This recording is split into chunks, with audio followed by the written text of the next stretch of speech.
जो व्यक्ति आया था वह लगभग 15 साल का एक युवा था। उसने पीले रंग का वस्त्र पहना हुआ था और सिर पर एक बहुत ही प्रभावशाली सुनहरा मुकुट रखा हुआ था। नमस्कार 7वें राजकुमार। उसे आते देख सभी लोग जल्दी से घुटने टेकने लगे। यहां तक कि कुणाल भी अनिच्छा से घुटने टेक चुका था। वह युवक, जिसका नाम रुद्रा था, फीनिक्स क्राई साम्राज्य के वर्तमान इंपीरियल का 7वां बेटा था, जो अपने बेटों में सबसे छोटा था। अफवाहें थीं कि जब वह पैदा हुआ तो इंपीरियल विपिन पहले ही एकांतवास में चले गए थे। अब तक वह उस एकांतवास से बाहर नहीं निकल पाए थे और रुद्रा ने वास्तव में कभी अपने पिता से मुलाकात नहीं की थी। राघव ने रुद्रा के बारे में काफी कुछ सुन रखा था। वह जानता था कि वह पश्चिमी महल की महारानी का बेटा था और बिगड़ैल था। वह बहुत दबंग और नासमझ था और राजकुमार के अलावा ऐसा कोई नहीं था जिससे वह डरता हो। कोई भी यह नहीं समझ पा रहा था कि वह आज यहां क्यों आया था। लेकिन जब राघव ने विकास को पास देखा तो उसे तुरंत समझ में आ गया कि यह कोई और हमला था। शाही शिष्टाचार के अनुसार सभी कुलीनों को शाही राजकुमारों के सामने घुटने टेकने पड़ते थे। रघु, कुणाल और बाकी सभी घुटने टेक चुके थे। जब तक वे रक्त संघनन क्षेत्र में प्रवेश नहीं कर लेते तब तक इससे बचने का कोई रास्ता नहीं था। राघव ने भौहें सिकोड़ी। कोई अनजान रिश्तेदार उसे घुटने टेकने पर मजबूर करना चाहता था। उसकी मां और पिता के अलावा कोई भी ऐसा व्यक्ति नहीं था जो उसे घुटने टेकने पर मजबूर कर सके। रुद्रा ने उदासीनता से सभी को देखा, लेकिन जब उसकी नजर राघव पर पड़ी, जो वहां शांत बैठा था और शाही शिष्टाचार की परवाह नहीं कर रहा था, तो उसके चेहरे पर एक काली छाया दौड़ गई। कितना दुस्साहसी है राघव! 7वां राजकुमार यहां खड़ा है और तुम शिष्टाचार का पालन करने से मना कर रहे हो। क्या तुम विद्रोह करने की सोच रहे हो? विकास और रुद्रा के आसपास के बाकी लोग यह देखकर चौंक गए। उन्होंने कभी नहीं सोचा था कि राघव इतनी निर्भीकता से 7वें राजकुमार के सामने घुटने टेकने से इनकार करेगा। बादल, जो पहले ही राघव से एक झटका खा चुका था, जब यह देखा तो वह अंदर ही अंदर खुश हो गया। वह राघव को बदनाम करने का पहला मौका खोजने लगा। बाकी सभी लोग यह देखकर हैरान थे, खासकर रघु और बाकी सब। उनके चेहरे पर पसीना आ गया। कुलीन उत्तराधिकारियों के बीच ऐसी छोटी मोटी लड़ाइयां तो होती रहती थीं, लेकिन अगर आपने 7वें राजकुमार के खिलाफ कोई कदम उठाया तो सजा मौत तक हो सकती थी। राघव का यह कदम बहुत ही विद्रोही था। विकास में जो उत्साह था वह इस बात से था कि 7वें राजकुमार से उसकी थोड़ी दोस्ती थी। कभी कभी वह रुद्रा के साथ भोजन या मनोरंजन के लिए जाता था। आज अचानक उसे रुद्रा को बुलाने का ख्याल आया ताकि देखा जा सके कि क्या वह राघव को दबा सकता है। जब से राघव ने कैलाश को हराया था, उसकी ख्याति साम्राज्य भर में फैल गई थी। विकास और उसके समूह को यह खतरनाक था, क्योंकि उन्होंने अपनी सारी संपत्ति कैलाश की हार पर लगा दी थी। वे लोग आमतौर पर अपना समय शराब और मौज मस्ती में बिताते थे, लेकिन अब जब उन्होंने अपना सारा पैसा खो दिया था तो वे दिन खत्म हो गए थे। राघव ने यह कभी नहीं सोचा था कि मौजूदा स्थिति सच में उसकी कल्पना से भी बेहतर हो सकती है। उसे कुछ भी भड़काने की जरूरत नहीं थी। राघव ने खुद ही 7वें राजकुमार का गुस्सा भड़का दिया था। बादल की गुस्से भरी दहाड़ सुनकर, जो 7वें राजकुमार का गुस्सा और बढ़ाने वाली थी, राघव ने तिरस्कारपूर्ण मुस्कान के साथ कहा, बादल, कैलाश का स्वाद कैसा था? तुम तो इस समय काफी स्वस्थ और मोटे लग रहे हो, तो लगता है अंडा बहुत स्वादिष्ट रहा होगा, है ना? बादल का चेहरा तुरंत बदल गया। उसका पेट तीव्रता से हलचल करने लगा और उस समय का स्वाद उसकी यादों में गहरे उतर चुका था। अब जब भी वह कुछ खाने की कोशिश करता तो वह उसी दिन की घटना के बारे में सोचने लगता और अनजाने में सब कुछ उगल देता। उसकी हालत ऐसी हो गई थी कि अब वह किसी भी चीज को सही से खा नहीं पा रहा था। सच में उसका वजन पहले से ही काफी घट चुका था और राघव के शब्द पूरी तरह से अपमानजनक थे, जो उसकी स्थिति पर तंज कस रहे थे। बादल का चेहरा गुस्से से लाल हो गया था, लेकिन वह एक शब्द भी नहीं कह पाया। वह अपने पेट को संभालने की पूरी कोशिश कर रहा था। उसे डर था कि अगर उसने मुंह खोला तो उल्टी हो जाएगी। 7वें राजकुमार ने गुस्से में पूछा, राघव, तुम जैसे छोटे से कुलीन उत्तराधिकारी के पास कोई अधिकार नहीं है। फिर तुम इस राजकुमार के सामने घुटने टेकने का विचार कैसे कर सकते हो? 7वां, राजकुमार अपने स्वभाव से दबंग और बिगड़ैल था और उसके साथी राजकुमारों या राजकुमारियों में से कोई भी उसे तंग नहीं करना चाहता था। जब उसने देखा कि एक छोटा कुलीन उत्तराधिकारी उसके साथ इतना असभ्य व्यवहार कर रहा है तो वह अपना गुस्सा रोक न सका। राघव ने उदासीनता से कहा, तुम अभी बच्चे हो, इसलिए मैं तुम्हारे बारे में कोई बात नहीं करूंगा। तुम्हें जहां से बुलाया गया है वहीं वापस लौट जाओ। क्या? सभी के चेहरे पर हैरानी छा गई। क्या राघव मौत की सजा की मांग कर रहा था? अगर वह घुटने नहीं टेकता तो सामान्य सजा कुछ दिनों की जेल हो सकती थी, लेकिन अब उसने इतनी अपमानजनक बात कह दी थी तो उसे मौत की सजा मिलनी तय थी। क्या राघव पागल हो गया था? तुम मौत की सजा की मांग कर रहे हो, उसे पकड़ लो और मेरे सामने लाओ। 7वें राजकुमार ने गुस्से में आकर अपने आसपास के लोगों को आदेश दिया। वे सभी लोग विकास के समूह से थे और जब उन्होंने 7वें राजकुमार का आदेश सुना तो वे खुश हो गए। बिना किसी संकोच के वे सभी राघव पर टूट पड़े। सामान्य परिस्थितियों में शायद उन्हें कुछ शंका हो सकती थी, लेकिन 7वें राजकुमार के आदेश के साथ अब कोई चिंता नहीं थी। इतनी बड़ी शक्ति के साथ भले ही वे राघव को मार डालें, उन्हें कोई सजा नहीं मिलने वाली थी। जैसे ही वे आगे बढ़े, राघव ने अपनी मेज को लात मारकर उन्हें धक्का दे दिया। वह मेज इतनी पुरानी थी कि उसका वजन लोहे के जितना भारी था। राघव ने उसे हमलावरों की ओर उछाल दिया।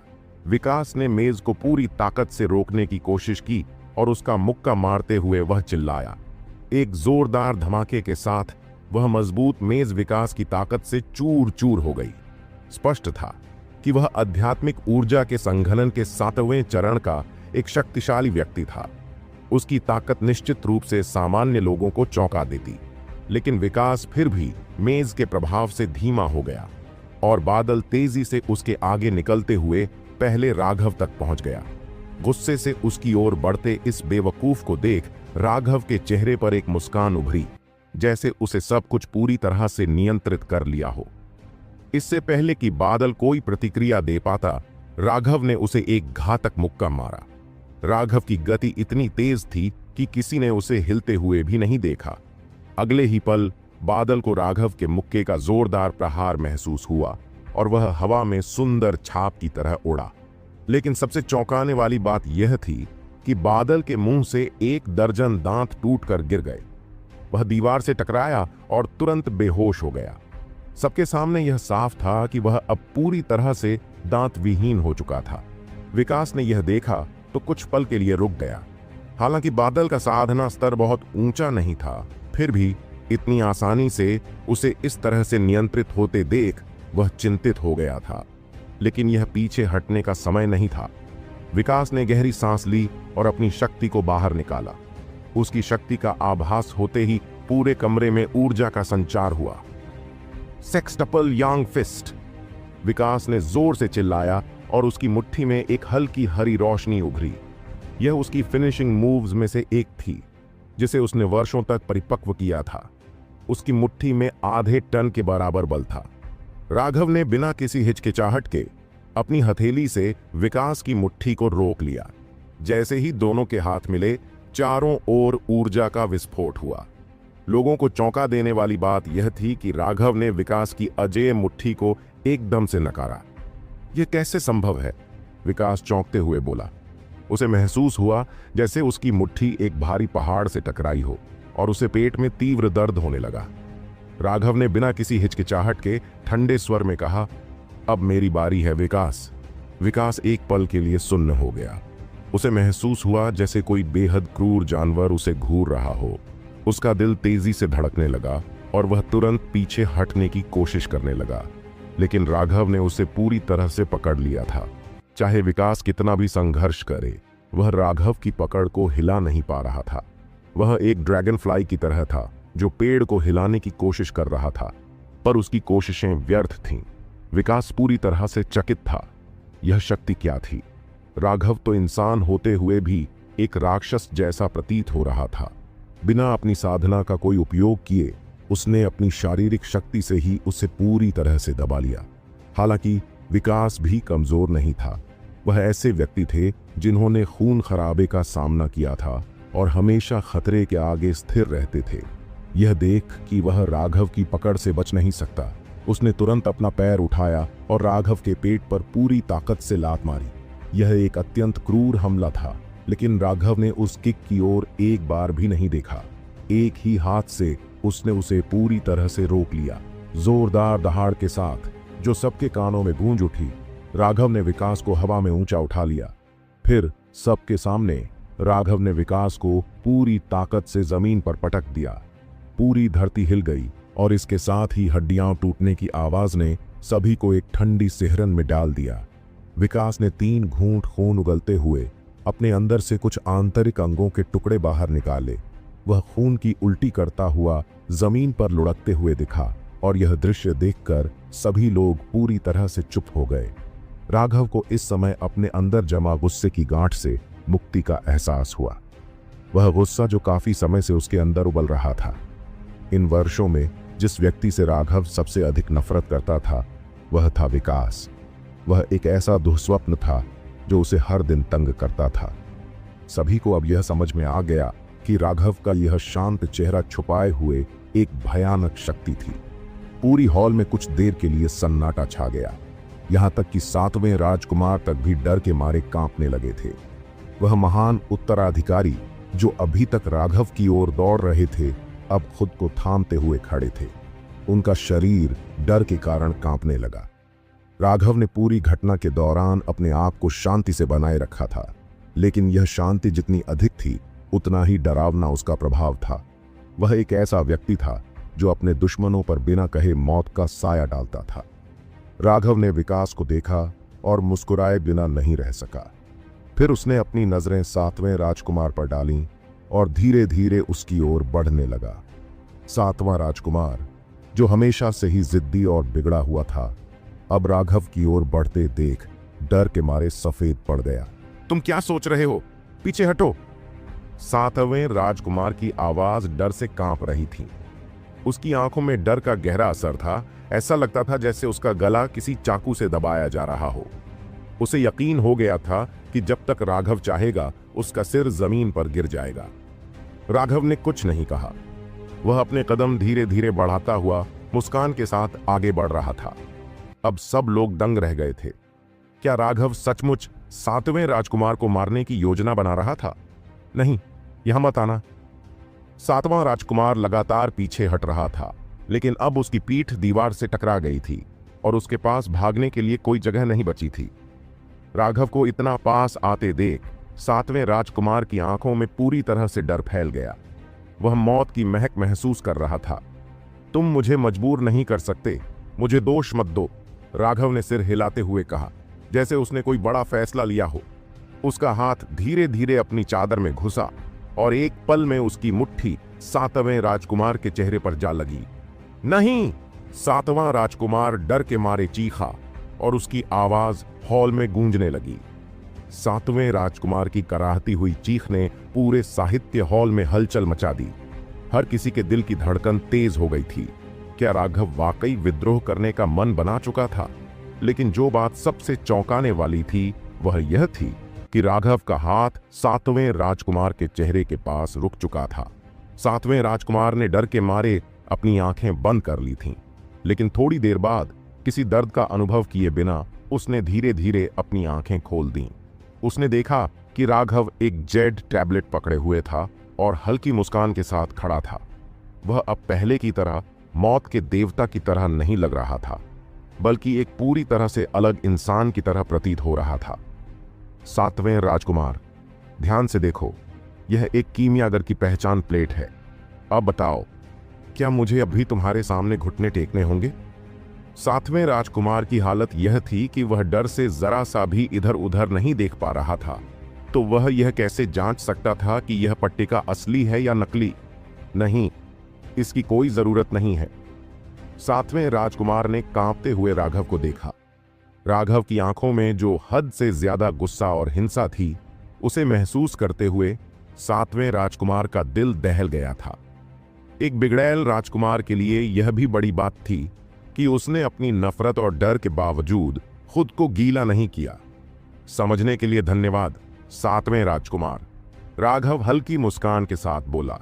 कभी कभी बस थोड़ा डर दिखाना ही पर्याप्त होता है, खासकर उन पर जिन्हें अपनी ताकत पर बहुत गुमान हो। एक कीमियागर की गोली से भी कोई शाही राजकुमार ऐसी स्थिति में न गिरने का साहस नहीं कर सकता था। यह फीनिक्स क्राई की राजधानी थी और यहाँ के कानून अलग थे। क्या मुझे तुम्हारी मदद करने दूं? राघव ने धीरे से अपना हाथ बढ़ाया। 7वां राजकुमार इतना डर चुका था कि वह बिना कुछ बोले जमीन पर बैठ गया। कुछ पल के लिए वह इस डर से सहमा रहा, फिर बेतहाशा हाथ को पकड़ लिया। वह एक राजकुमार था और जब उसे लगा कि राघव ने उसे गुस्सा दिला दिया तो वह समझ गया कि खेल अब उसके हाथों में है। हालांकि राघव को इसका कोई खास फर्क नहीं पड़ता था, मगर लोगों को इस तरह से अपने जाल में फंसते हुए देखना अच्छा नहीं लगता था। 7वां राजकुमार केवल 15 साल का था। घमंड तो था, लेकिन अनुभव बहुत कम था। राघव की बुरा पुलिस वाला अच्छा पुलिस वाला वाली चालों ने उसे पूरी तरह उलझन में डाल दिया था। उठकर वह कुछ समझ नहीं पाया कि अब क्या कहे। 7वें राजकुमार, क्या आप हमारे साथ बैठना चाहेंगे? राघव ने बड़े शांत स्वर में पूछा। नहीं, मुझे कुछ जरूरी काम है, तो मैं चलता हूं। यह कहकर 7वां राजकुमार जल्दी से मुड़कर जाने लगा, लेकिन साहित्य हॉल से बाहर निकलते ही उसके कदम जैसे शिथिल हो गए थे। अब उसके दिल में राघव के प्रति डर घर कर चुका था। उसकी वह ठंडी मुस्कान उसे यह समझा रही थी कि उसका जीवन अब पूरी तरह राघव के हाथों में था। 7वें राजकुमार के जाते ही राघव ने उन कुलीन उत्तराधिकारियों की ओर देखा जो पहले उस पर हमला करने का प्रयास कर चुके थे। विकास को इतनी बुरी तरह पीटते हुए देखकर वे सभी भयभीत हो गए और चुपचाप खड़े रहे। राघव को अपनी ओर देखते हुए उनके चेहरे के भाव बदल गए और वे धीरे धीरे पीछे हटने लगे। राघव को ऐसे लोगों के साथ समय बर्बाद करने का कोई शौक नहीं था। हालांकि पहले इन लोगों ने उसे बहुत तंग किया था, लेकिन अब वह उनके बराबर नहीं रह गया था। अब जो घृणा और गुस्सा उसके अंदर था वह पहले जैसा तीव्र नहीं था। वह धीरे धीरे विकास के पास पहुंचा, जिसकी सांसें हर पल तेज हो रही थीं। उसकी आंखों में मंदी आ चुकी थी, जैसे वह किसी भी पल इस दुनिया को छोड़ सकता था। राघव, तुम्हें उसे नहीं मारना चाहिए। हम उसे कीमियागर संघ में भेज सकते हैं, वे उसे ठीक कर देंगे, कुणाल ने सच्ची चिंता के साथ कहा। आखिरकार यह कोई मार्शल एरिना नहीं था, यह एक निजी लड़ाई थी, और अगर कोई मरा तो राघव को सजा मिलनी तय थी। चिंता मत करो, देखो उसकी भौहें घास जैसी गंदी हो गई हैं, माथा भी लगभग ढंसा हुआ है। इस जैसे छोटे आदमी को आसानी से नहीं मारा जा सकता। उसका रंग अब भी गुलाबी है, देखो, राघव ने कहा। रघु और बाकी लोग यह सुनकर हैरान रह गए। विकास वास्तव में एक आकर्षक युवक था और राघव का विवरण पूरी तरह से गलत था। ये बदलाव इस वजह से हुए थे कि राघव ने उसे कितनी बुरी तरह जमीन पर गिराया था। जहां तक उसके चेहरे का गुलाबी होना था, वह दरअसल लगभग बैंगनी हो चुका था, क्योंकि गला खुद के खून से घुटने लगा था। यह गुलाबी था, लेकिन किसी स्वस्थ व्यक्ति की तरह नहीं, यह बहुत अलग था। अपना हाथ वस्त्र में डालकर राघव ने एक औषधीय गोली निकाली और उसे विकास के मुंह में डाल दिया। थप्पड़। राघव ने विकास के चेहरे पर 2 बार जोर से थप्पड़ मारे ताकि औषधीय गोली उसके गले से नीचे उतर जाए।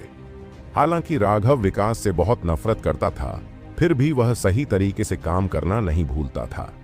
यह सच था कि उसने विकास को बुरी तरह घायल कर दिया था, लेकिन वह उसे मरने नहीं देगा। अपने व्यक्तिगत उपचार से राघव यह सुनिश्चित करता कि उसके आंतरिक अंग सुरक्षित रहें। जहां तक उसके बाहरी घावों की बात थी, वे गुप्ता परिवार की चिंता थे। राघव को बस इतना चाहिए था कि वह मर न जाए। अगर तुम लोग विकास को मरते हुए नहीं देखना चाहते तो जल्दी से उसे ले आओ, राघव ने उन कुलीन उत्तराधिकारियों से ठंडे स्वर में कहा जो अभी तक सदमे में खड़े थे। फिर वे सब संभले और विकास को सावधानी पूर्वक उठाकर मेज पर लेटा दिया। वे बादल को भी साथ लाए जो दीवार के पास बेहोश पड़ा था। तुम और तुम आओ और फर्श पर पड़ा खून साफ करो, राघव ने उन महान उत्तराधिकारियों की ओर इशारा किया। ये वही लोग थे जिन्होंने पहले भी कई बार राघव का मजाक उड़ाया था, और हालांकि वह उनसे सीधे लड़ाई की योजना नहीं बना रहा था, लेकिन उनसे कुछ काम करवाकर उसका गुस्सा कम हुआ था। राघव ने जिन लोगों की ओर इशारा किया वे सभी बेकाबू होकर कांपने लगे। एक भी आवाज निकालने की हिम्मत न जुटा पाने के कारण वे सभी जल्दी जल्दी सब कुछ साफ करने लगे। कुछ ही देर में फर्श पूरी तरह से साफ हो गया और यहां तक कि बादल के दांत भी ढूंढे गए। राघव को यह देखकर आश्चर्य हुआ कि बूढ़ा लेक्चरर 1 घंटे बाद सफाई के बाद आया। वह लेक्चरर अपनी बात शुरू करने से पहले एक क्षण के लिए असमंजस में राघव को देखता रहा। राघव ने खुद को कोसते हुए सोचा, उस बुजुर्ग ने निश्चित रूप से विकास से पैसे लिए होंगे, नहीं तो वह इतनी देर से क्यों आता। राघव ने हमेशा सोचा था कि सभी विद्वान लोग अंदर से अच्छे होते हैं, लेकिन आज उसकी यह सोच चूर चूर हो गई। उसे ठगा हुआ महसूस हुआ और वह बूढ़े लेक्चरर के बारे में बनाई गई अपनी सारी अच्छी धारणा को पूरी तरह से छोड़ चुका था। किसी तरह का उबाऊ व्याख्यान सुनने के बाद वे सभी युद्ध कौशल मंडप की ओर बढ़े।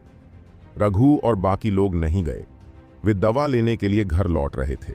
आज राघव की हरकतों ने उन्हें हैरान कर दिया था, लेकिन इसने उन्हें अपने भविष्य के लिए कुछ उम्मीद भी दी थी, इसलिए वे अब और इंतजार नहीं कर सकते थे। राघव ने युद्ध कौशलों का अध्ययन किया था, लेकिन उसे लगा कि वे सभी अपर्याप्त थे। सामान्य युद्ध कौशल अब राघव के ध्यान के योग्य नहीं थे।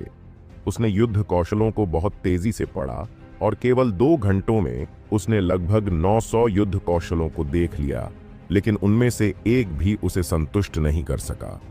यह कोई हैरानी की बात नहीं थी कि ये युद्ध कौशल मुफ्त में दिए गए थे, क्योंकि वे अधिकांश बेकार थे। कुछ खंडित थे, कुछ अत्यधिक जटिल थे और कुछ बहुत कमजोर थे। लेकिन युद्ध कौशल मंडप की दूसरी मंजिल पर पहुंचने का अधिकार केवल रक्त संघनन विशेषज्ञों को ही था। इतने कम स्तर के युद्ध कौशल राघव के लिए ज्यादा फायदेमंद नहीं हो सकते थे। उसे आंदोलन के लिए विंड चेजिंग स्टेप्स और युद्ध के लिए बैल की आत्मा जैसे कौशल पहले से ही थे। इस मंजिल पर के सबसे अच्छे युद्ध कौशल भी उनसे बेहतर नहीं थे, इसलिए उनका सीखना समय की बर्बादी ही होती। राघव ने आह भरते हुए खुद को कोसा। वह यहां समय बर्बाद करने ही वाला था, लेकिन तभी उसकी नजर बुक शेल्फ के निचले कोने पर पड़ी। बाकी सभी किताबों की अलमारियां अच्छी तरह से व्यवस्थित थीं और प्रत्येक पुस्तक को अपना स्थान मिला हुआ था, लेकिन यहां एक बेतरतीब ढेर लगा हुआ था। वे भी युद्ध कौशल से संबंधित किताबें थीं, लेकिन कुछ पहले से ही फटी हुई थीं और बाकी अधूरी थीं। कुल मिलाकर वे कचरा लग रहे थे, लेकिन फेंकना भी बहुत बर्बादी होती, इसलिए उन्हें इस कोने में ही छोड़ दिया गया था। राघव की नजर उस ढेर से एक खास पन्ने पर पड़ी। वह जानवर की खाल पर बना पन्ना बहुत घिसा हुआ था, लेकिन राघव की शक्तिशाली आध्यात्मिक ऊर्जा ने उसे वहां से एक अत्यंत प्राचीन आभा महसूस करने का मौका दिया। उसने अपना हाथ बढ़ाकर उस पन्ने को उठाया, लेकिन जैसे ही उसने इसे छुआ, उसका दिल कांप उठा। शायद अन्य लोग नहीं जानते थे कि इस जानवर की खाल में क्या खास था, लेकिन राघव अपनी शक्तिशाली आध्यात्मिक ऊर्जा से स्पष्ट रूप से महसूस कर सकता था कि उसमें एक भयानक शक्ति का संचार था। पन्ने पर बने निशान पहले ही मटमैले और धुंधले हो चुके थे। यह बिल्कुल स्पष्ट था कि ये निशान समय के कारण खराब हो गए थे। राघव ने अनुमान लगाया कि इस जानवर की खाल के मालिक का अस्तित्व बहुत ही भयानक रहा होगा, अन्यथा इतने सालों के बाद भी इतनी प्रचंड शक्ति कैसे बची रह सकती थी। यह तो पूरी तरह से हास्यास्पद था कि इतनी भयानक चीज को अब कचरे के ढेर में डाल दिया गया था। राघव ने जल्दी से उस पन्ने को पढ़ना शुरू किया। वहां सिर्फ एक आरेख था, जिस पर कुछ शब्द बहुत पुराने और धुंधले थे। केवल 3 शब्द थे, आकाश को विभाजित करें। युद्ध कौशल के लिए कितना घमंडी शीर्षक था। यह तो काफी अहंकारी लगता था, है ना? राघव ने उस आरेख को देखा और उसकी भौहें तन गईं। उसने बस इतना देखा कि उस पर 9 बिंदु थे। 9 बिंदुओं के बीच कुछ अस्पष्ट रेखाएं थीं, लेकिन यह बहुत पुराना था और वह यह तय नहीं कर सका कि ये दरअसल असली चित्र थे या समय की दरारों के कारण ये इस तरह दिख रहे थे। समय समाप्त हो गया है। सभी कुलीन उत्तराधिकारियों को अपनी पुस्तिकाएं वापस रखनी होंगी। ठीक उसी समय एक ठंडी आवाज गूंजी। हर कोई यह सुनकर एक गहरी आह भरने से खुद को रोक नहीं सका। समय बहुत जल्दी बीत गया था। वे यहां महीने में केवल एक बार ही आ सकते थे। राघव ने हाथों में टूटे हुए पन्ने को देखा और वह उसे छोड़ने का मन नहीं बना सका। उसका समय बहुत कीमती था और वह एक और महीना इंतजार नहीं कर सकता था। जैसे ही सब लोग जाने लगे, राघव ने भी धीरे धीरे उनके साथ चलना शुरू किया, लेकिन उसने जानवर की खाल को हाथों में थामे रखा। रक्त संघनन विशेषज्ञ का चेहरा ठंडा हो गया, लेकिन राघव ने उससे पहले ही बोल दिया, वरिष्ठ, मैं इस नष्ट हो चुके पशु चमड़े के पन्ने को अध्ययन के लिए घर वापस लाना चाहता हूं। इसके अलावा कृपया इसे स्वीकार करें। राघव ने उसे मना करने का मौका नहीं दिया। उसने सबसे पहले उसके लिए एक औषधीय गोली निकाली। रक्त संघनन विशेषज्ञ उसे डांटने ही वाला था कि अचानक उसे एहसास हुआ कि वह गोली क्या थी। जैसे ही उसने गोली उठाई, उसे समझ में आया कि यह रक्त संघनन की गोली थी और इस गोली का महत्व उसके जैसे साधक के लिए अत्यधिक था। यह गोली साधारण रक्त संघनक गोलियों से 10 गुना अधिक प्रभावी थी। रक्त संघनन साधकों को अपनी रक्त वाहिकाओं को सुधारने के लिए आध्यात्मिक ऊर्जा का उपयोग करना होता है और यह गोली उस प्रक्रिया को कई गुना तेज कर सकती थी। विशेषज्ञ का चेहरा अचानक बदल गया और वह इस औषधीय गोली के आकर्षण से खुद को रोक नहीं सका। याद रखना, मैंने कुछ नहीं देखा, उसने कहा। राघव को पूरी तरह से समझ में आ गया कि वह क्या कह रहा था। वह जानता था कि अगर यह बात बाहर निकल जाती तो वह अपनी गलती स्वीकार नहीं करता और राघव पर चोरी का आरोप लगा देता। राघव ने इसे आसानी से स्वीकार कर लिया। जब वह जानवर की खाल लेकर घर लौटने लगा तो विशेषज्ञ ने रक्त संघनक गोली को सावधानी से अपनी हथेली में देखा। कभी नहीं सोचा था कि उसके पास इतना खजाना होगा। मुझे इसके बारे में और जानकारी जुटानी होगी, विशेषज्ञ ने सोचा और युद्ध कौशल मंडप में गायब हो गया। राघव सीधा घर लौट आया। चूंकि उसने रक्त संघनक गोली निकाली थी, इसलिए वह अब किसी भी जांच से नहीं डरता था। वह यह बताना चाहता था कि वह एक कीमियागर है और ग्रैंड मास्टर संजय का करीबी व्यक्ति है, ताकि वह और परेशानियों से बच सके। इस तरीके से वह अपने अज्ञात दुश्मन को यह बता रहा था कि अब वह राघव पहले जैसा नहीं रहा। अगर वे उससे निपटने के लिए साधारण लोगों को भेजना चाहते थे तो उन्हें परिणामों के बारे में सोचना होगा। घर लौटते समय राघव लगातार इस बारे में सोचता रहा कि पर्दे के पीछे कौन था। अचानक वह एक संकरी गली में पहुंच गया। तभी आकाश से एक बहुत बड़ा जाल नीचे आया। इससे पहले कि राघव कुछ समझ पाता, वह जाल में पूरी तरह फंस चुका था और वह उड़ते हुए कहीं दूर ले जाया गया। जैसे ही राघव सोच रहा था कि वह पर्दे के पीछे छिपे हुए कठपुतली मास्टर को कैसे उजागर कर सकता है, अचानक ऊपर से एक विशाल जाल आया। इससे पहले कि वह कुछ कर पाता, वह पूरी तरह से जाल में फंस गया। जाल का डिजाइन बेहद जटिल था। जैसे ही उसने राघव को घेरा, वह तुरंत कस गया और उसे अपनी पकड़ में मजबूती से जकड़ लिया। जैसे ही राघव ने संघर्ष करने का प्रयास किया, वह हवा में उछाल दिया गया। तभी उसने ऊपर देखा और एक विशाल हॉकईगल को देखा जो उसकी सवारी कर रहा था। हॉकईगल कोई जादुई जानवर नहीं था, बल्कि एक सामान्य जंगली पक्षी था, लेकिन अपने विशाल आकार और शांत स्वभाव के कारण यह अक्सर विशेषज्ञों द्वारा सवारी के लिए चुना जाता था। यह हॉकईगल सिर्फ एक सवारी था, लेकिन राघव अब पछताने के लिए बहुत देर हो चुका था। वह लापरवाह था और अब फंस चुका था। सैकड़ों मीटर ऊपर हवा में उड़ते हुए राघव को नीचे देख डर का एहसास हुआ और उसने 1 इंच भी हिलने की हिम्मत नहीं जुटाई। उसे उम्मीद थी कि जाल मजबूत होगा। अगर यह टूटता और वह इस ऊंचाई से गिर जाता तो उसकी 10 जिंदगी भी कम पड़ जाती। इतनी ऊंचाई से गिरकर वह एक चपटा पेस्ट बन जाता। कितना साहसी गुलाम है जो मेरे छोटे भाई को धमकाने की हिम्मत कर रहा है। हॉकईगल के ऊपर से एक महिला की स्पष्ट और प्यारी आवाज आई। आवाज बहुत सुंदर थी, लेकिन उसमें छिपा गुस्सा राघव को यह समझाने के लिए काफी था कि स्थिति बिल्कुल भी अनुकूल नहीं थी। राघव ने जाल में जितनी भी कोशिश की, वह हॉकईगल के ऊपर खड़ी महिला को नहीं देख सका। वह कुछ भी कहने से डर रहा था, क्योंकि अगर वह महिला गुस्से में उसे छोड़ देती तो वह इस जाल में पूरी तरह फंस जाता। राघव ने अपना मुंह बंद कर लिया और कुछ नहीं कहा, ताकि उसे यह लगे कि वह डर चुका है। राघव की चुप्पी को देखकर वह महिला भी कुछ नहीं बोली। उसने एक बड़े पहाड़ को देखा और अपने घोड़े को उस ओर उड़ने का इशारा किया। यह पहाड़ बिल्कुल सनसेट माउंटेन जैसा था, लेकिन अब वह स्थिति पूरी तरह बदल चुकी थी जब से सीमा ने उसे वहां लाया था। पिछली बार वह पहाड़ की ऊंचाई पर था और इस बार जाल में फंसा हुआ था, और इस बार उतारना भी इतना आसान नहीं था। पिछली बार की धीमी और स्थिर गति से यह पूरी तरह अलग था। अब का व्यवहार भी उतना सौम्य नहीं था। जब वे 30 मीटर नीचे थे, तब महिला ने अचानक राघव को नीचे गिरा दिया। यद्यपि राघव ने कुछ तैयारियां की थीं और अपनी सुरक्षा का पूरा ध्यान रखा था, फिर भी इतनी ऊंचाई से गिरने पर उसे काफी चक्कर आ रहे थे। हम बेशर्म गुलाम, अगर आज मैंने तुझे सही सबक न सिखाया तो तू अपने मालिकों का आदर करना कभी नहीं सीखेगा। राघव की आंखों में गुस्से की लपटें भड़क उठीं। अब जब वे जमीन पर थे, अगर उसने अपनी नाक को ठीक से नहीं घुमाया तो वह नहीं जान पाएगी कि उसके मालिक शर्मा कौन है। हालांकि वह जानता था कि सामने महिला खड़ी है, लेकिन जब उसकी नजरें उस पर पड़ीं तो वह पूरी तरह से चौंक गया। सामने वह 17 साल की एक दुबली पतली लड़की खड़ी थी, जिसकी शरीर की सभी मुद्राएं सही जगह पर थीं। उसने सफेद रंग का लबादा पहना था और उस पर एक जेड रंग की बेल्ट लगी हुई थी, जिससे उसकी छाती और भी उभरी हुई दिख रही थी।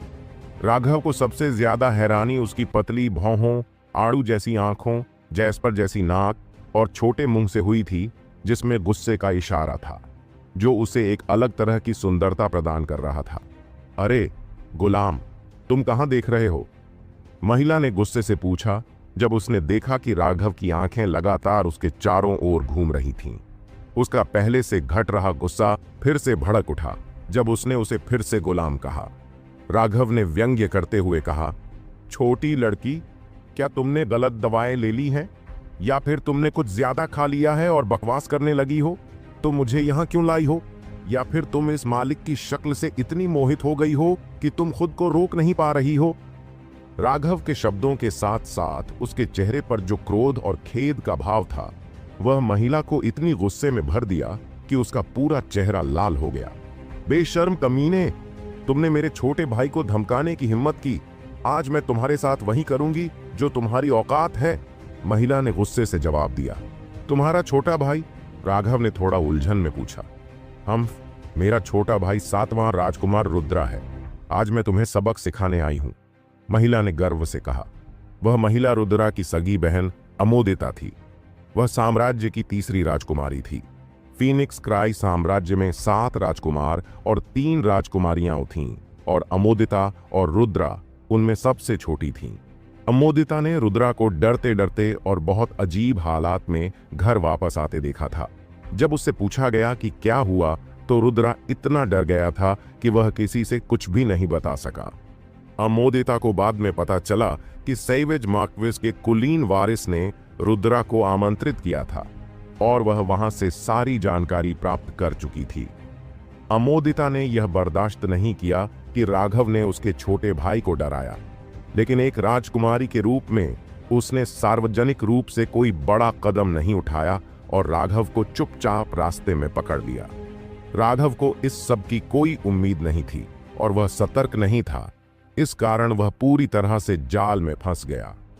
मुझे याद आ रहा है कि मैंने वास्तव में आपके छोटे भाई के साथ कुछ नहीं किया था, राघव ने भौहें चढ़ाकर कहा। तुम गुलाम हो, तुमने मेरे भाई को डरा दिया। इसकी सजा मौत है। क्या तुम यह भी नहीं समझते कि कौन राजसी है और कौन नहीं? अमोदिता ने ठंडे स्वर में पूछा। बार बार गुलाम कहे जाने पर राघव का गुस्सा और बढ़ गया और उसने बोला, तुम बेवकूफ औरत, ये मत सोचो कि सिर्फ इसलिए कि तुम एक औरत हो मैं तुम्हें संभालने की हिम्मत नहीं करूंगा। मास्टर शर्मा पर दबाव मत डालना, वरना मास्टर शर्मा संकोच नहीं करेंगे। तुम बिल्कुल कमीने हो। अमोदिता के पूरे शरीर में गुस्से से झंकार हुआ। उसने अपना हाथ ऊपर उठाया और राघव पर हमला करने के लिए एक जेड पाम नीचे भेजा। राघव को यह देखकर हैरानी हुई कि अमोदिता वास्तव में आध्यात्मिक ऊर्जा संक्षेपण के 9वें स्वर्ग चरण में एक शक्तिशाली व्यक्ति थी। उस हाथ में एक भयंकर विस्फोट था और सबसे ज्यादा हैरानी की बात यह थी कि यह कम से कम एक मध्यम स्तर का नश्वर युद्ध कौशल प्रतीत हो रहा था। राघव ने उस हाथ में अजीब सा एहसास किया और हालांकि वह डर के बजाय सतर्क था, फिर भी उसने क्रूर बल का इस्तेमाल करने से परहेज किया। जब वह जेड हथेली राघव पर गिरने वाली थी, राघव ने अपने तेज कदमों का उपयोग किया और हल्के से उसे धक्का दिया, जिससे उसकी हथेली चौड़ी हो गई और वह किसी ठोस वस्तु से टकराए बिना उड़ गई। राघव ने अमोदिता के हमले को बड़े ही आराम से और सरलता से नाकाम कर दिया, जैसे उसकी सारी शक्ति किसी मुलायम वस्तु से टकराकर बिखर गई हो। कमीने, तूने भागने की हिम्मत की, अमोदिता ने गुस्से में कहा और उसने जमीन पर पलटते हुए अपनी गति और तेज कर दी। वह एक सुंदर तितली की तरह मुड़ी और अगली हथेली फिर से राघव की ओर झपटी। राघव को उसके अपमान से गुस्सा आ गया। इतनी सुंदर महिला ऐसा कैसे कह सकती है? लेकिन गुस्से के बावजूद वह इतनी खूबसूरत महिला पर पूरी तरह से निर्दयी नहीं हो सकता था। अगर वह पूरी ताकत से लड़ता तो वह पहले ही हर जगह पर कुचली जा चुकी होती। वह बार बार चकमा देता रहा, यह देखते हुए कि अमोदिता की साधना का आधार ऊंचा था, फिर भी वह काफी सतही दिख रही थी। शायद वह आध्यात्मिक ऊर्जा संघनन के 5वें स्वर्ग के स्तर में किसी से भी मुकाबला नहीं कर सकती थी। हालांकि उसके हमले मजबूत थे, लेकिन वे बहुत कठोर और एक जैसे थे। वह बार बार वही तरीका अपनाती रही और जब यह सिलसिला जारी रहा तो राघव ने मुस्कुराना शुरू कर दिया। कमीने, तुम किस बात पर हंस रहे हो? इतने समय तक राघव पर हमला करने में असफल होने के बाद और उसकी छुपी मुस्कान देखने के बाद अमोदिता का गुस्सा अब और भी बढ़ गया। कमीने, तुम तो कोई मार्शल आर्ट भी नहीं जानते। अगर तुम्हारे पास कोई हुनर है तो आओ और मुझसे सीधे लड़ो। राघव ने अपनी हंसी दबाने की कोशिश की, लेकिन वह नहीं कर सका। उसका गुस्सा अब पूरी तरह से धुएं की तरह उड़ चुका था। यह पहली बार था जब उसे इतनी दिलचस्प महिला का सामना करना पड़ा था। अमोदिता का चेहरा अब हरा हो गया था। उसने राघव की यह हंसी सबसे बड़ा अपमान समझा। तुम कमीने! अचानक उसने अपने मार्शल आर्ट का हमला छोड़ दिया और बिना किसी प्रशिक्षण के एक सामान्य व्यक्ति की तरह उस पर झपटी। यह राघव की उम्मीदों से कहीं ज्यादा था। उसने पहले कभी लड़े जाने का ऐसा तरीका नहीं देखा था। उसने जल्दी से अपनी बाहें फैलाईं और उसे दूर धकेलने की कोशिश की। अमोदिता अब पागल हो गई थी और उसने राघव के हाथों की कोई भी चाल देखे बिना अपना आक्रमण जारी रखा। राघव के बड़े हाथ फिर अमोदिता की छाती को कसकर पकड़ने लगे।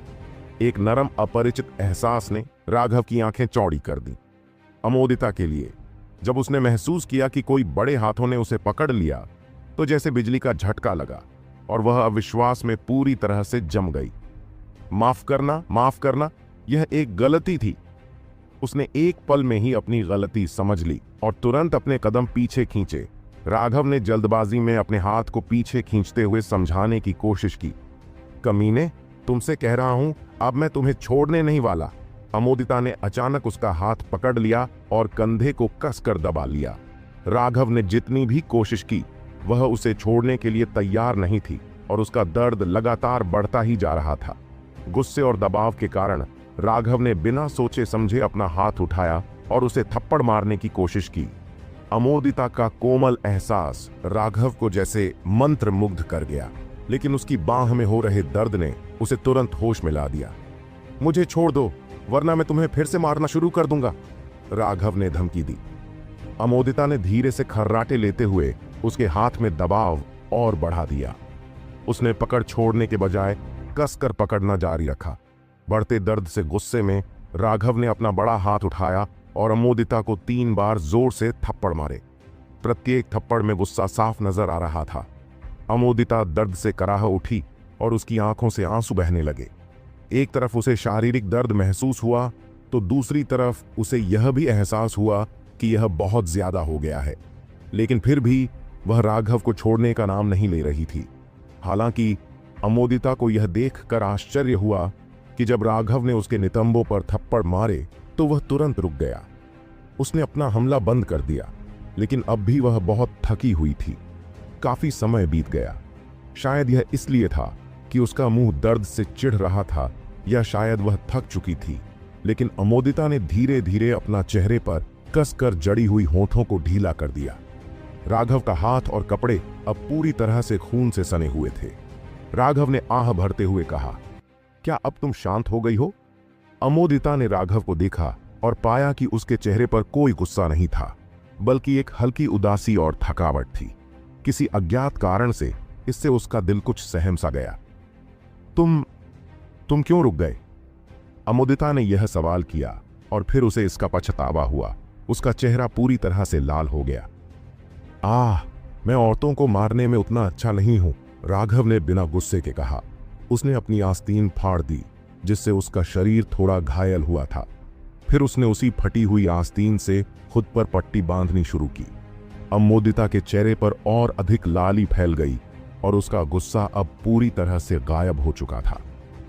यह देखकर कि राघव एक हाथ से अपनी बांह पर ठीक से पट्टी बांधने में असमर्थ था, अमोदिता ने अप्रत्याशित रूप से अपना हाथ बढ़ाया और धीरे से कहा, मुझे मदद करने दीजिए, मैं पट्टी बांध देती हूं, मैं तुम्हारी मदद करूंगा। अमोदिता ने राघव के हाथ से कपड़ा लिया और धीरे से उसके हाथ पर लपेट दिया। हल्की सी मुस्कान के साथ उसने कहा, माफ करना। राघव के मन में एक ख्याल आया कि वह अमोदिता से मिल चुके बाकी लोगों से कहीं अलग था। उसे यह महसूस हो रहा था कि शायद वह ही एक ऐसा साधारण इंसान था जो उसके खिलाफ खड़ा होने की हिम्मत रखता था। अमोदिता की नजरें राघव की जंगली और खुरदरी आंखों पर पड़ी। वह जानती थी कि राघव एक ऐसा इंसान था जिससे न तो स्वर्ग से डर था और न ही धरती से। वह अमोदिता को चोट पहुंचाने के बजाय अपने दर्द को सहना पसंद करता था, और इसने अमोदिता के कोमल दिल को छू लिया। जब उसने इस पर गहरी सोच डाली तो शायद राघव ने कुछ गलत नहीं किया था, या फिर हो सकता है कि उसे पूरी कहानी ही नहीं पता थी। इतने सालों में यह पहली बार था जब उसे अपराध बोध का एहसास हुआ था। राघव कुछ कहना चाहता था। तुम्हें माफी मांगने की जरूरत नहीं है, अमोदिता ने उसे टोकते हुए कहा। आज हम इसे बराबरी पर ले आएंगे। मैंने तुम्हें चोट पहुंचाई और तुम। उसका चेहरा हल्का सा लाल हो गया। उसकी छाती अभी भी पहले जैसी महसूस हो रही थी और वह उस पिछले एहसास को नहीं भूल पाई थी। नहीं, मैं कहना चाहता हूं, राघव ने अपना सिर हल्का सा झुकाते हुए कहा। जो कुछ भी कहने की जरूरत थी वह सब कह दिया गया है। ये सब खत्म हो चुका है। अब तुम और क्या कहना चाहते हो? अमोदिता ने थोड़े गुस्से से कहा। वो सुंदर महिला, मैं ये कहना चाहता हूं कि तुमने मेरे बाएं हाथ को चोट पहुंचाई है, तो फिर तुम मेरे दाहिने हाथ पर पट्टी क्यों बांध रही हो? अमोदिता को इस पर ध्यान आया कि उसने गलती से गलत हाथ पर पट्टी बांध दी थी। न केवल उसका चेहरा पूरी तरह से लाल हो गया, बल्कि उसके असहाय भाव को देखकर उसने धीरे से कहा, दुष्ट, तुमने मुझे पहले क्यों नहीं बताया? फिर उसने राघव के दूसरे हाथ को खोलकर सही जगह पर पट्टी बांध दी। यह केवल एक मामूली घाव था, इसलिए दर्द तो था, लेकिन ज्यादा गंभीर नहीं था। राघव के दिल में हंसी आ रही थी। इस खूबसूरत महिला ने कम से कम थोड़ी सी समझदारी तो दिखाई। उसका विश्वास जीतने के लिए खुद को चोट पहुंचाने की उसकी योजना पूरी तरह से सफल हो गई थी। असल में उसके पास अपनी अंगूठी में दोनों तरह के घावों के इलाज के लिए दवाइयां थीं, लेकिन उसने उन्हें दिखाने की बजाय प्रदर्शन करने का फैसला किया। शुरुआत में राघव को उम्मीद नहीं थी कि उसकी योजना इतनी अच्छे से काम करेगी। अगर उसका नरम रुख काम नहीं करता तो वह कठोरता से भी निपटने के लिए पूरी तरह तैयार था, लेकिन सौभाग्य से वह उसके जाल में पूरी तरह फंस गई थी। यह तो उसकी उम्मीद से भी ज्यादा अच्छा था। यह पहली बार था जब राघव ने शाही परिवार के बारे में थोड़ा सकारात्मक विचार किया। उसने धीरे से कहा, तुम्हारे छोटे भाई का इस्तेमाल किया जा रहा था। विकास ने मुझ पर दबाव बनाने के लिए उसे मेरे खिलाफ भेजा था। फिर उसने संक्षेप में बताया कि उसके और विकास के बीच क्या हुआ था। इस बार उसे अमोदिता की भावनाओं को उत्तेजित करने की कोई आवश्यकता नहीं थी। बस उसने शांत मन से उसे पूरी स्थिति समझा दी। मुझे माफ कर दो राघव, मैंने तुम्हारे साथ गलत किया, अमोदिता ने अब खुद को दोषी महसूस करते हुए कहा। उसे महसूस हो रहा था कि शायद वह बहुत दूर निकल गई थी। चिंता मत करो, मुझे पहले से ही इसकी आदत हो चुकी है, राघव ने बेरुखी से कहा। हालांकि उसकी आवाज में कोई जोश नहीं था, लेकिन उसकी उदास अभिव्यक्ति ने इस बात को और भी गहरी बना दिया। यह एक ऐसा दृश्य था जिसमें दर्द और शांत आक्रोश का मिश्रण था। राघव के हाव भाव ने अमोदिता को और भी ज्यादा अपराध बोध का एहसास कराया। ऐसा महसूस हुआ जैसे उसने किसी पर नमक छिड़क दिया हो जो पहले ही जख्मों से बेहाल था। इसे इतना गंभीर मत लो, मैं सिर्फ तुम्हें सहानुभूति पाने के लिए धोखा दे रहा था। राघव मुस्कुराया, लेकिन वह खुद नहीं जानता था कि उसकी मुस्कान से अमोदिता के दिल में और भी अधिक अपराध बोध बढ़ गया। उसके चेहरे से आंसू छलक पड़े। बकवास, अब रो मत, मैं इस बारे में बात करना बंद कर दूंगा। राघव को स्वर्ग या धरती से डर नहीं लगता था, लेकिन महिला के आंसू उसे बुरी तरह से डरा देते थे। वह जल्दी से घबराया और सोच में पड़ा कि क्या करें। क्या तुम मुझे माफ कर सकती हो? अमोदिता ने बहुत गहरे दुख के साथ पूछा। उसे महसूस हो रहा था कि वह शायद सबसे बुरी इंसान है। कोई बात नहीं, ये तुम्हारी गलती नहीं थी, ये सब किसी और के कारण हुआ है, तो खुद को दोष मत दो। राघव ने उसे सांत्वना दी। लेकिन कोई लेकिन नहीं, अतीत को अतीत में छोड़ दो, खुशियों को याद रखो और दुख को भूल जाओ। जितना मुझे याद है मैंने हमेशा ऐसा किया है, राघव ने कहा। धन्यवाद राघव, अमोदिता ने अपने आंसू पोंछते हुए कहा और उसके चेहरे पर हल्की सी मुस्कान आ गई। अमोदिता को मुस्कुराते हुए देख राघव का दिल भर आया। वह जानता था कि वह जितनी भी सुंदर थी उसे इस हद तक कोई महसूस कर सकता था। जब वह हंसती थी तो उसकी मुस्कान का असर हर किसी पर पड़ता था। राघव की चुपचाप नजरें अमोदिता पर पड़ी और उसने अजीब सा महसूस करते हुए कहा, तुम बहुत खूबसूरत हो, कृपया बुरा मत मानना। अमोदिता ने उसकी बात पर थोड़ी शरारत से पूछा, क्या मैं सच में इतनी सुंदर हूं? और उसने अपने बालों को कान के पीछे करते हुए कहा। राघव ने फिर हैरान होकर कहा, बिल्कुल, तुम सुंदर हो। क्या तुम्हें ऐसा नहीं लगता? क्या किसी ने तुम्हें यह नहीं कहा? अमोदिता ने सिर हिलाते हुए जवाब दिया, लोग मुझे हर दिन यही कहते हैं, लेकिन मुझे उन पर विश्वास नहीं होता। मुझे वो लोग अच्छे नहीं लगते जो मुझसे रोज झूठ बोलते हैं। उसकी यह बात एक असहाय भावना के साथ निकली और राघव को उस लड़की पर तरस आ गया। वह उस अमोदिता से बहुत अलग थी जिसने पहले उस पर हमला किया था। उसने कभी नहीं सोचा था कि अमोदिता का ऐसा पक्ष भी हो सकता है। चलो किसी जगह बैठते हैं, इस तरह खड़े रहना थोड़ा अजीब लगता है। राघव ने एक साफ चट्टान पर बैठने के लिए इशारा किया और अमोदिता ने सिर हिलाया। लेकिन जैसे ही वह बैठी, वह अचानक चीखते हुए ऊंची कूद में उठ खड़ी हुई। क्या हुआ? अमोदिता का चेहरा गुस्से से लाल हो गया था। उसने गुस्से में कहा, यह सब तुम्हारी वजह से है। राघव को तुरंत समझ में आ गया कि क्या हुआ है और उसे थोड़ा शर्मिंदगी महसूस हुई, लेकिन वह पीछे खड़ा होकर अपने दाहिने हाथ को हल्के से रगड़ता रहा और पहले की उस विचित्र अनुभूति को फिर से महसूस किया।